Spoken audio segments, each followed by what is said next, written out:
一切都係最好嘅安排。加措活佛著，馬德鐘聲演。第16篇：膨脹的人都是輕飄的。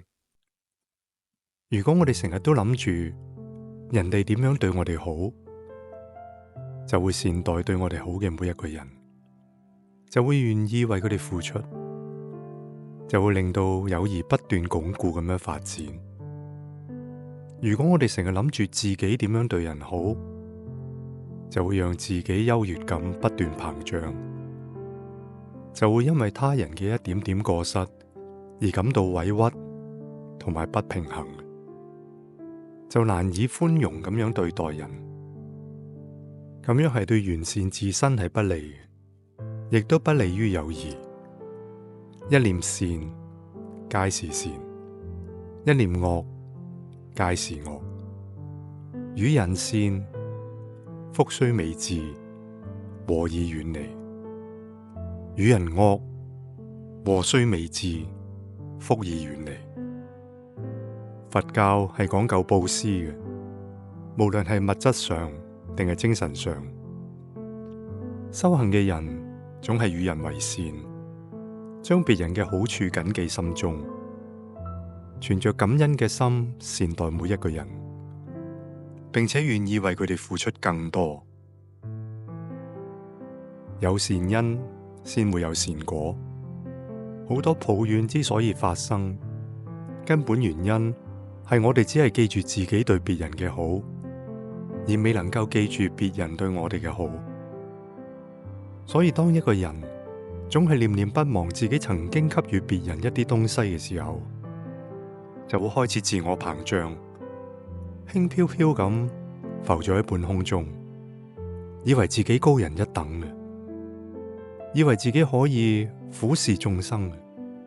呢個對於自我完善係非常不利，因為你將布施給別人嘅好處當作一種籌碼，無法忍受他人哪怕係一丁點嘅過錯，會為咗嗰啲微不足道嘅事情而感到委屈，認為別人係以怨報德。當呢一種諗法產生嘅時候，寬容嘅心態已經離你而去啦。與人為善，會收穫善緣；與人為惡，則會收穫業緣。如果將俾別人嘅好處當作一種施捨，當作謀求後報嘅手段，如果善良咁對待別人係為咗索取嘅，咁呢一種善反而係世界上最大嘅惡。善與惡嘅分界係在於我哋嘅本心。如果我哋心存不善嘅念頭去幫助別人，哪怕係戴上咗善嘅面具，最終都係瞞唔過別人嘅。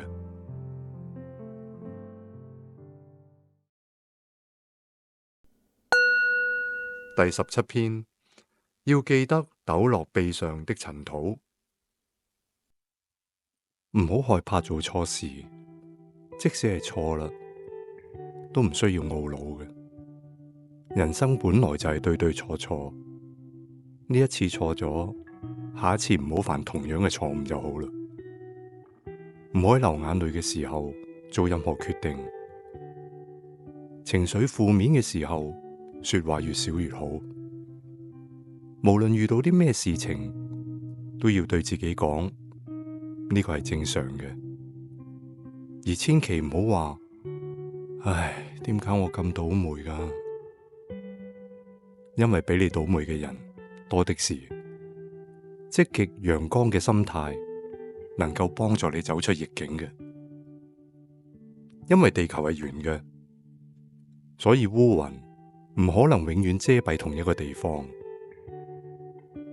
金無足赤，人無完人。呢句俗語係好準確咁樣道出咗世間萬物不完美嘅本質。因為不完美，所以會犯錯誤，而犯錯、試錯、糾錯嘅過程，本來就係生活嘅一部分。所以，就算係做錯咗啲乜嘢，都唔需要捶胸頓足嘅。就算係聖者，亦都唔會做到萬無一失。人生本來就係喺合合伴伴嘅對錯中度過，所以唔需要刻意咁去抵觸錯誤。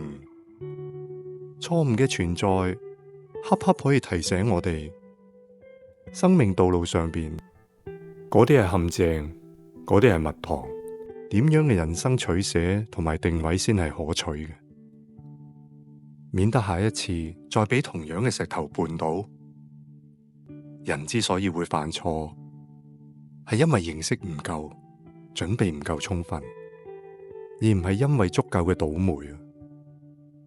如果倒霉呢個道理真係成立嘅話，咁你肯定唔係最倒霉嗰個人，因為仲有好多人比你更加倒霉。我哋所犯下嘅錯誤唔係命中注定嘅，更加唔係上天安排嘅。每一個人都係喺一個又一個嘅錯誤中成長嘅。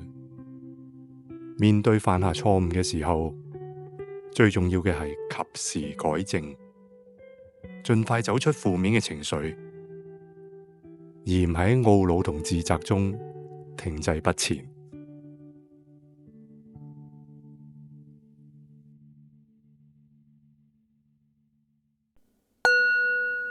第18篇，清醒的智慧。一個人或者事會令你唔舒服，一定有原因嘅。有啲原因你要過咗好耐先會知道，但係有啲原因你可能永遠都唔知道。呢啲並唔重要嘅，重要嘅係佢令你唔舒服啊嘛。佢會影響你嘅心情，影響你嘅判斷，亦都影響你嘅生活。輸咩都唔緊要，唔好輸心情。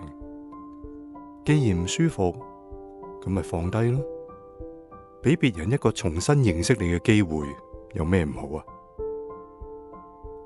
人生五味俱全，一切都係值得我哋去品嘗嘅。有啲人，有啲事，或者令我哋沮喪，令我哋難堪。但係等一切過去，回頭睇返轉頭嘅時候，只不過係人生激流中一朵微不足道嘅小浪花。呢啲是非對錯，並冇你當初所想咁重要。真正重要嘅係嗰啲人同事有冇讓你唔舒服嘅感覺。唔舒服嘅感覺雖然唔係常態，但係都應該盡快將佢消除。否則，內在嘅不舒暢將會對我哋身體機能良好運行產生影響嘅。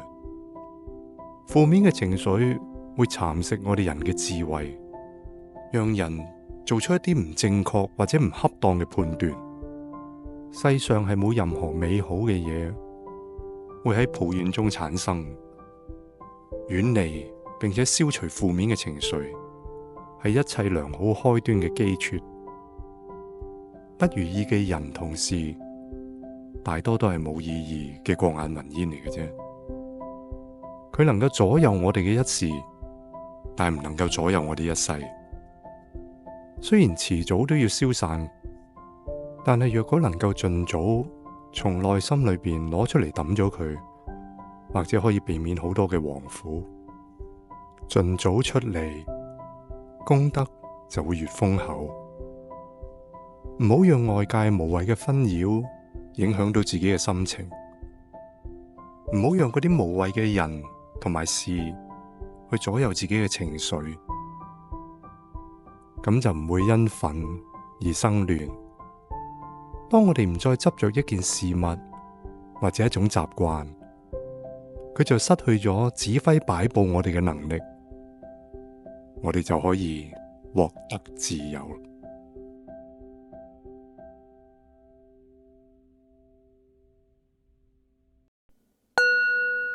第19篇，人心如水，靜則清澈。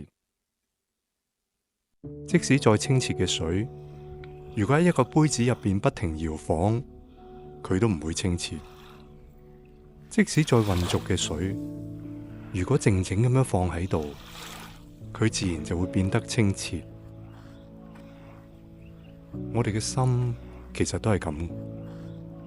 如果你冇俾佢時間去沉澱，總係搖晃不定，咁佢就會處於一個渾濁嘅狀態。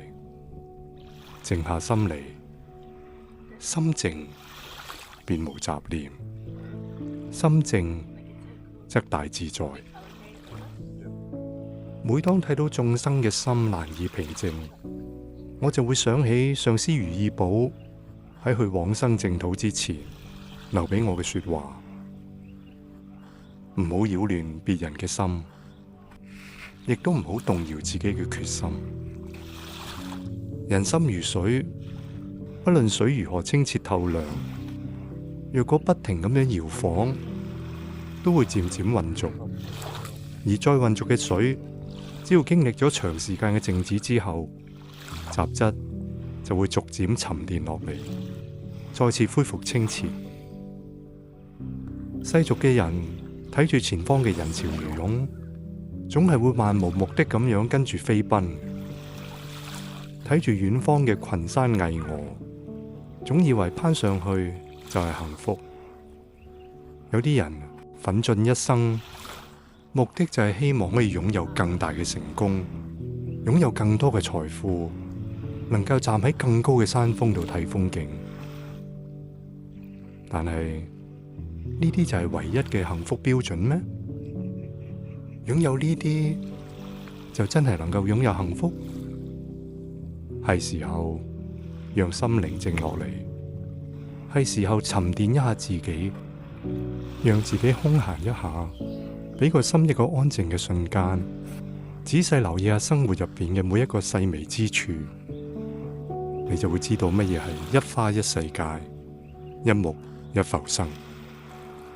只有個心靜落嚟，人同心先至能夠一起沉澱落嚟。生命中除咗向前跑，仲有急流勇退嘅閒適，同埋好多種其他嘅快樂，值得我哋去珍重嘅。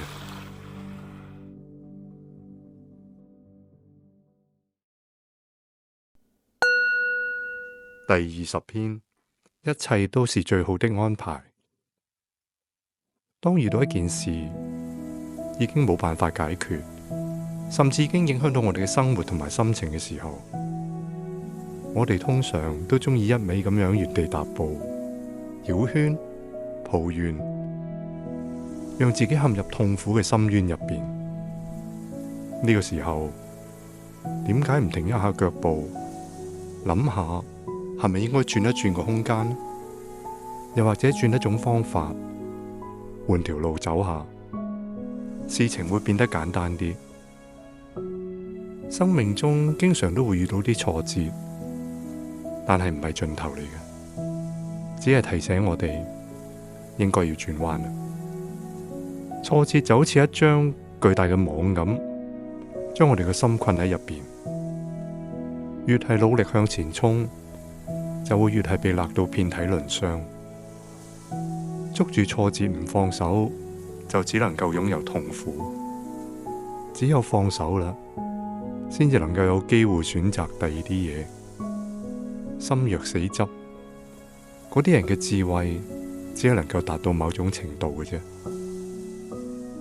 佛陀喺楞嚴會上邊對住大家說法嘅時候，曾經舉起自己嘅手，問阿難：阿難啊，你睇下我隻手係正嘅定係倒嘅？阿難就話啦：我唔知道究竟點樣為之正，點樣為之倒喎。佛陀就話啦：手臂就係手臂，邊度有一定嘅正倒噶？只係世間上面嘅人一定要執着上樹為正，下垂為倒，呢個係執着不悟嘅睇法。世間冇咩事情係會注定成為挫折嘅。換一個角度去睇，壞事未嘗唔係好事。好似佛講，吃苦係了苦，享福係消福，所講嘅就係呢個道理。秋葉飄落係無法阻止嘅，零落成泥，剪作塵是悲，但化作春泥護花，則係感動。冇暴風驟雨，邊度會有雨後長虹啊？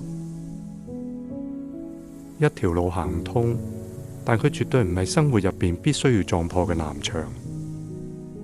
換一個方向走落去，一切或者都會迎刃而解。換個角度再去嘗試一下，或者可以開闢出一條嶄新嘅道路呢。